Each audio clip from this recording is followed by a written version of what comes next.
There is a well-known saying that goes, always give the hardest job to the laziest person, because they will find the easiest way to do it. What is the best real-life example to this you have seen?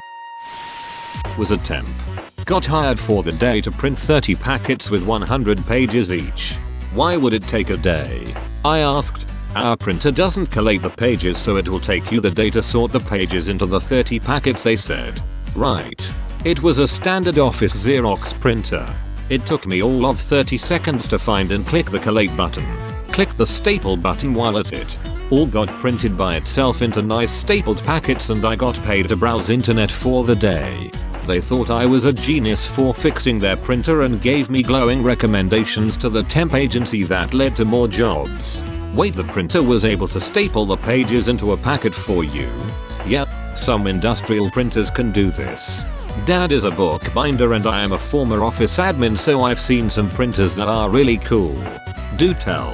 What are some of the top 5 coolest? Where I work, print shop, we have a Konica Minolta printer that can corner staple, side staple, 1, 2, 3 hole punch, saddle stitch and fold, booklets, 4 different types of brochure, letter fold, and do the punching for spiral bound. I'm not trained enough to work on that. Must be some freaking printer.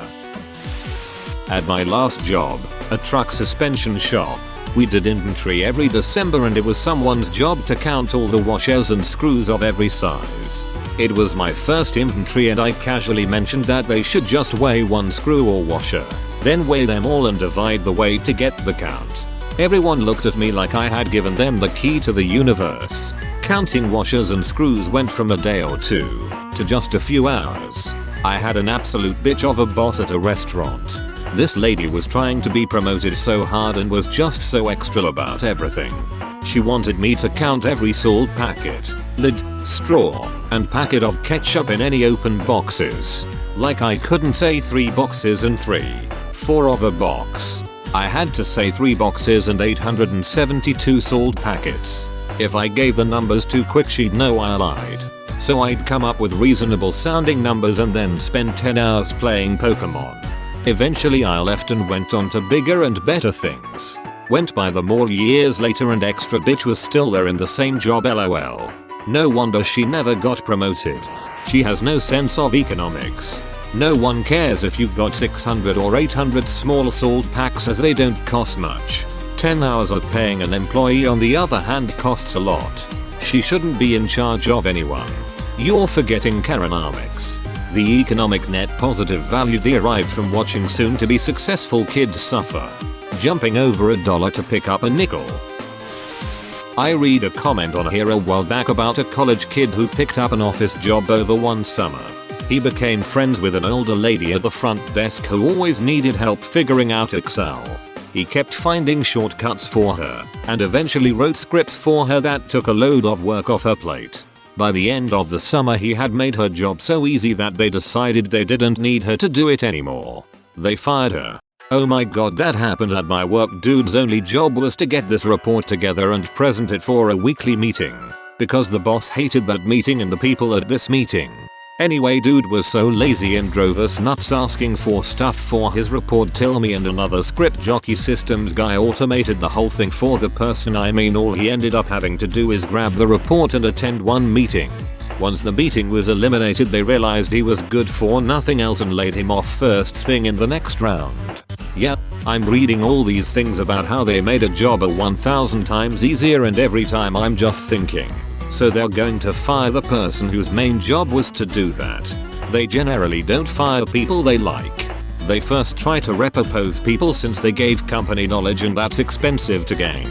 They'll get rid of people that don't get along or refuse to change or learn. Then again, sometimes it does happen. I used to do the work of 2. The job of me and more. They gave the sack to Jill and Jack.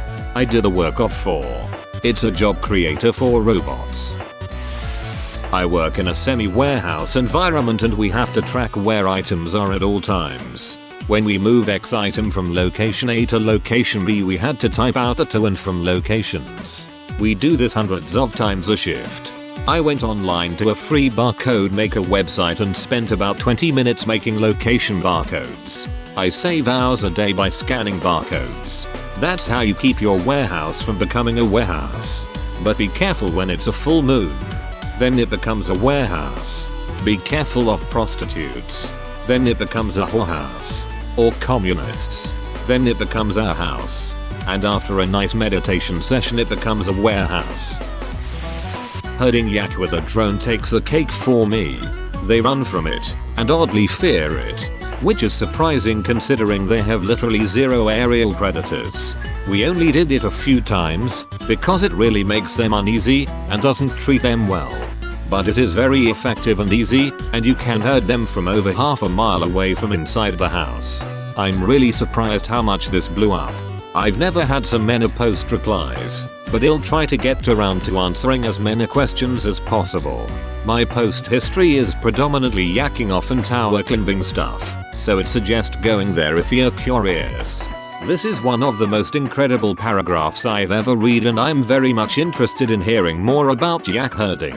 Sounds like they'll just drone on about it. My bet would be the noise is what scares them. I've heard a similar thing about horses, that the drone buzzing sounds similar to a swarm of bees and they really hate bees. I used to deliver beer. I did not like delivering beer. I may have ended up with 30 stops in a day, including deliveries that the customer would call into our office for. I used to bring extra beer and blank invoices with me on the truck, to prevent having to drive back to my warehouse to deliver one keg to a place that I was currently across the street from. 7 years later, the driver of that route is still doing that. You're wise beyond your beers. Bud driver, but wiser. Automated 70% of my job in a large finance firm as an intern. Never disclosed it and got paid easy money for 6 months. I spent the time doing courses and applying for my grad school. Got my admission letter during the final 2 weeks of my internship and never looked back. Pro tip: Python and Excel can be your best friend. Obligatory edit. I went to sleep and this thread blew up. Thank you for your stories, questions and comments. I'm trying to get to as many as possible. Did similar in a smaller firm. Got a 50% raise when my boss found out and he asked me to automate other work. That's awesome. Congratulations. You hacked the system. It literally changed my career trajectory and I am entirely a software developer now. Can you give an example of what you automated? Worked in a huge hotel by the airport. We had layover with over 400 people. I think we were 3 employees. They had buffet for dinner and then left to go to bed since it was 1 or 2 am. Rule was, we should always go to the room and pick up as many plates as we could and then bring them to the cleaner. Took 4 ages and I wanted to go home. I decided to roll out the cart and collect the plates and put them on the cart. Guests were seeing it and started putting their plates on the cart when they left. All of a sudden hundreds of people cleaned up their own stuff. Duty manager saw it and I thought he would blast me, since the hotel was a 5-star place. He just looked at me, smiled and said that's why I like to hire lazy people. They think of ways to finish work faster. This is why I pass my own cups and plates in cafes, or at least stack them up. Waiting staff have a tough job. Boss hated Excel to the point where he didn't want us using formulas, because you can't trust them to be right, so we needed to do all the calculations by hand or on a calculator. He would give me a spreadsheet once or twice a week that required, let's say, 45 seconds to do, but maybe 7 hours by hand, and he told me to go to Starbucks or something and crank it out. He thought that since I pasted as values and he couldn't see the formulas that I did it by hand, when really I just did it in 45 seconds. Sent an email on delay for 7 hours, and studied for the next semester. Dude was the poster boy for failing upwards in your career. First day of internship he told me with a straight face he was a work harder not smarter kinda guy. He didn't want us using formulas, because you can't trust them to be right. Do all the calculations by hand or on a calculator. This is the most asinine thing I've read today. Did you work for Dunder Mifflin or something? I am more dedicated to my job than Jim is. I can spend all day on a project while he would do it in half an hour. Go to Starbucks or something and crank it out. I was going to say how pissed I'd be, but if he lets you actually leave, I would just enjoy my free day off. I worked at a chain restaurant, and in my last few months there we got those stupid tables I asked that customers could pay at. There was a survey at the end of every transaction, and our managers added new performance metrics based on how many people paid using the Zyask, and also how well our service was based on the surveys. One arsehole would just fill the surveys out himself after his customers left and gave himself 5 stars in everything. Dude was always ranked top of the servers. Freaking genius. We had these surveys on our receipts that if you completed them online, only a few questions, you'd get a free cheesy bread. Nobody ever wants their receipt. If it weren't for the fact that I could pretty much get free food whenever I wanted, because I worked there, I could have infinite free cheesy breads. Those surveys were also to rate our performance as drivers, I think. Honestly, I prefer the surveys with guaranteed free food over the ones where you might win a bunch of money. I worked at a chain restaurant, and my first manager literally told us to do surveys for ourselves so our store would be near the top of the district.